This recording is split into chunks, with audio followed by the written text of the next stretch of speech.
Welcome. In this video, we're going to talk about ego versus self-esteem. We're going to talk about the difference between ego versus self-esteem, and we're going to break that down and talk about why that's so important. So, ego would be like, egocentric, or that person's full of ego, or they're stuck in their ego. They're an egomaniac, right? You know what ego means. And then self-esteem would be, you hear, someone has low self-esteem or high self-esteem. And we're going to talk about ego versus self-esteem. I've got my notes here. I've got your downloadable free article as part of this video. So as part of this video, you'll get a free download of everything we're talking about on a worksheet that's created by Coach Rob called Ego versus Self-Esteem. And I'm looking at it right now. I've read the whole thing. It's amazing. Make sure you get that download, and we're going to talk about it right now.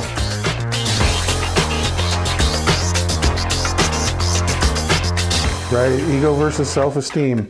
They're actually reciprocals. They're not the same thing. They are opposites of each other. So to have both of them create certain conflicts or controversies between the two of them. And as people, we are unique in the sense that we have the capacity for egocentrism, to be egocentric or to be egotistical or egomaniacal. So when we're born with healthy, full self-esteems. As we go through being socialized or enculturized, we bump into things. We bump into our parents' ridicule. We bump into betrayal. We bump into neglect or abuse. Mm-hmm. And these things are painful or hurtful. They're destructive to our self-esteem. They chip away at it. And so our self-esteem lowers. And as it lowers, it creates kind of a vacuum, and something has to go in there. And so what goes in there is ego. And ego is the way that our minds have come up with ways to compensate for that pain. So it's like a defense mechanism as a form. It blocks, right? Yes. It blocks the abuse or the neglect or the shame or the guilt or, whatever each person's unique exposure is or unique challenges. And we create these worlds. They call them psychological worlds, our psychology. They're thought puzzles or thought worlds. And so we create these. We don't realize that we do it. But it can be a little bit confusing when we're in our thought worlds or in our puzzles because they only fit together one way and they get pretty rigid, especially if you've held on to those for a long time, especially from your childhood. Yeah. So they don't move. They become pretty inflexible. Oh, yeah. Yeah. Yeah. Those are all just little patterns that we're unaware of because they're autonomic. They become automatic. Yeah. So when we think of these things, we have to be careful about how we get attached to them or how we block other possibility. Your ego can inflate or it can deflate. And in either circumstance, it's blocking other parts of what truth really is. It's taking a segment of it, like a preferred piece of the pie. So it takes that piece of all that is, and it says, this is the only truth. Your truth isn't even truth at all because it conflicts with this little piece of truth. So it blocks other possibility for truthfulness. Mainly, ego isn't good or bad or right or wrong. It's relative, but you could be completely blocked and trapped inside of the ego and not be aware of it. Like it blocks truth. So yeah, blocking truth, that really is an important concept for people to understand. And essentially, that's what beliefs do. And if we hold too tightly to a belief, what we're doing is we're blocking other truth that's either inconvenient or uncomfortable or weakens our position, so to speak. But it doesn't mean that it's not truthful. So, when we look at the whole concept of truth, for something to be absolutely true, it has to be true for everybody. But it gets complicated because we have all these beliefs. So just because we believe something doesn't mean that it's true. It might be partially true or relatively true, or I hold it as true. But if it's not also true for you, then it's not really full of truth. It's not truthful, like the truth with a capital T. Mm-hmm. But if I say blue is the best color, right, and I really believe that, and I'm passionate about it, and I'll even fight you over it if you say it isn't, it's partially true because all colors are beautiful, right? But it's not the truth. Mm-hmm. When we think about truth, we have to realize that it can feel really true and we can believe it's true, but if it's not true for everybody, then it's partial truth, relative truth, or non-truth. Sometimes truth is overwhelming. You'll notice in families a lot of times they kind of, don't say that, or don't bring this up, or, because it gets overwhelming for some people. You block the truth from being discussed, from being real, like we all have to accept that this is the truth. Mm-hmm. We can dance around it or hide it or pretend it's something else even. Our egos are very crafty. They're very creative. In very creative ways, they build these defense mechanisms or these belief systems that will deny other truthfulness. When we get heavy in ego, if somebody is egocentric or egomaniacal or trapped in an egoic pattern, then we are blocking truth. So you're saying that ego blocks truth, and there's full truth, there's truth, relative truth, partial truth, non-truth. Yep. So if somebody has a perception or a paradigm that this is 100% true, this is the way it is, or I'm at effect to this, there's nothing I can do because this is what is. Sure. That's it right there, right? Sure. Like all guys only want one thing, or all women are gold diggers, or, like where we overemphasize something. So when you say that, and when you speak it and you think it, and you hear yourself say it, then you get stuck in that paradigm of partial truth. And when you say paradigm, you're talking about like a belief system. Yeah. Right, okay. But to say if that person's crazy, now everything that they do underneath that, they're crazy, and it's constantly moving and shifting and changing, and I call it like mutating. I could just relate so much to That's why your an article. Ego is a psychodynamic pattern, and that's all it is. So when you start to recognize your patterns, you bring more consciousness to patterning, then you can start to modify that behavior through consciousness, which restores your access to all possibility, to truthfulness rather than partial truth or non-truth. You actually can have the truth available to you. And it's not always comfortable. It's not always convenient. It can be overwhelming, but we're capable of being among it. But we got to clean up years of stuff in order to just be present among all that is. You get stuck in this belief system that that's the truth and that's the way it is. Sure. And everybody's doing this all the time. I just said it right there. Everybody. No. Right. And there's a lot of people that do this every day, all the time. Most people are full of egoic puzzles or patterns, ways that they block new possibility. So you can feel completely trapped in trying to move forward in your relationship, in your life, in your business. Maybe you're a grown adult and your parent is still acting and treating you like a child. Sure. Maybe, you're right. And you're like lashing out. Yeah, inside maybe, or outside at them, because you have this belief that why like whatever that is. It's easy to say, well, my parents are jerks, or you come up with a label for it, a generalization, and you stick it to them. Maybe they don't realize they're holding you back because they don't realize they're afraid of being irrelevant in your life. When you notice you're in some reaction, instead of spiraling into the reaction, say, that's curious, or that's interesting, because that gives you new possibility in that moment. Curious about what? What's interesting?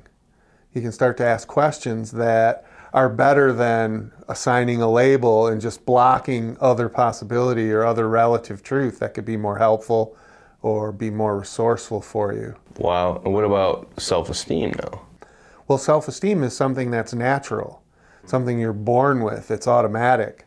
Self-esteem is the lack of insecurity. The more that you lack insecurity, the higher your self-esteem. So when somebody's self-esteem is lowered, it's lowered because insecurity has crept in and has not been cleaned up or recalibrated. So when we restore high self-esteem, we're just cleaning out the trash. We're taking it out and, letting it go, because we realize at a conscious level, we don't require that protection anymore. The ego wants to protect us from, abuse and neglect and betrayal and all these different things. And when we're secure, we realize the world has those things, but they don't have to take anything from me.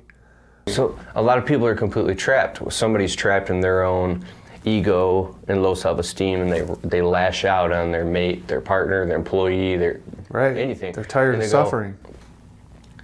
You always do this all the time. Always. Always. You never do this, right? And then the person who's on the receiving end of that, then their heart rate elevates. Because they're thinking, what do you mean never or always? Yeah, what do you mean I never? Well, I just did this yesterday. Yeah. Would never, would have. And then now they go and then they're beating themselves up because they're not doing good enough, or they lash out on that person. And then if they have low self-esteem, now they're going through all this inner turmoil and then forming all these beliefs, and they're getting boxed into like this complete mutation of a non-functional relationship. Right, and it is dysfunction. Because you're getting trapped in your head, you're thinking too many, you're putting too many puzzles together when you can just be in the moment without any insecurity. Wow. Yeah. And then a person is experiencing this elated joy that's based on external reference, or they could be going through this like horrible suffering based on external stimuli, Sure. I don't make enough money. Nobody loves me enough. A lot of these are signs that you don't have a good relationship with your core. Because if you do, then you can make those things work in your life. Yeah. And it feels a lot more effortless than... So you can get a lot farther, a lot faster, get where you want to go when you understand these things. Right, because to be among what's truthful is the fastest path to what you want. Mm-hmm. When you're distracted by partial truths or non-truths, you can get lost. You can suffer. And suffering's not necessary. It's just you don't know what else there is. People turn to all types of things, Sure. I actually had a breakdown several years back, and Rob coached me through it. And so I was so stuck in my beliefs and partial truths. I was over-polarized is the language, and stuck. And every time I came up against, my ego would go, yeah, but this, and he would help me recognize, hey, wait, you're just stuck in this pattern. You keep just rerunning patterns, but that's not the truth. That's not the truth. And it took a long time for that to really start to stick in me, to go, oh, there goes Keith again, running this pattern, and that's not me. I'm not in it. I could take it out and make it, objectify it. They say like objectify your demons. Well, that's like true, and I just see that it makes so much sense. Now, when something happens in my life because of the tools that you've helped me, shown me, and provided, it's changed my life. Because now, when something happens, I do get caught up in it sometimes, but I'm also like, not a lot of time passes before I'm like, oh, that's what's happening. That's what's happening, and it's not a thing anymore, Right. And thank you. You've restored your self-esteem, your ability to not have this take from you, or to trap you, or to give you what feels like unlove. You can just be among all these things and still be resourceful, and still be functional, and still succeed, because we're designed for that. Yeah. But if we get too trapped up here in thought puzzles and, habits and patterns that we just lose consciousness over, we just think, oh, it's got to be this way, or this is the way I am, or this is the way things are. Those are only partially true at best. And that's where people become crazily neurotic. Crazy, neurotic, yep. Whether it's alcohol or drugs or sex or gambling or, television or video games, anything in excess that really is an escape from something that you can't manage or deal with or be among with high self-esteem. It's interesting to me how some people can, from the outside, appear to have everything in life, but they're just suffering on the inside. And then some people, just like average Joe, you call it, but it's completely like buoyant and happy and well-being because they have a healthy inner relationship. That's right. With all that, Yeah, why do some multimillionaires commit suicide when most people have this ideal that, oh my gosh, that's heaven on earth, or that's paradise, or, some kind of reference to the utmost awesomeness that there could ever be, but yet suicidal.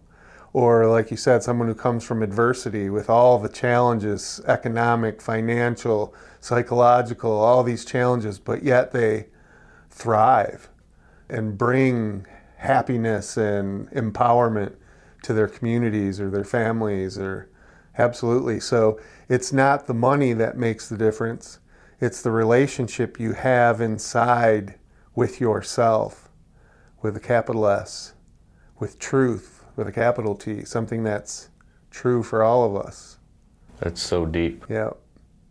Wish we could cover more, but yeah, we'll start with this. What are we going to talk about? Because there's more stuff you want to share in the next video. Oh, absolutely. I think we should talk about the difference between ideals versus reality. And in an ideal world, whether it's negative or positive ideals, things would always be a certain way. Mm-hmm. But what is reality compared to that? Oh, so you can get stuck in an ideal and go through some tremendous suffering. Tremendous suffering because you don't realize you're trapped in an ideal. In an ideal world, you wouldn't be, well, not you, but you wouldn't be an angry person. So now I'm frustrated. I'm holding on to this ideal that you shouldn't be so angry. But maybe angry is a place where you get your motivation or pushes you through great obstacles and that I don't have in my life. And so that's the reality. But my ideal says you're wrong. I'm trying to make you wrong and I'm stuck. And so I'm suffering because I'm not really among reality. I'm among my ideal. Wow, a fiction. A fiction. That's huge. So that's in the next video. Yeah. Wow, awesome. Well, thank you.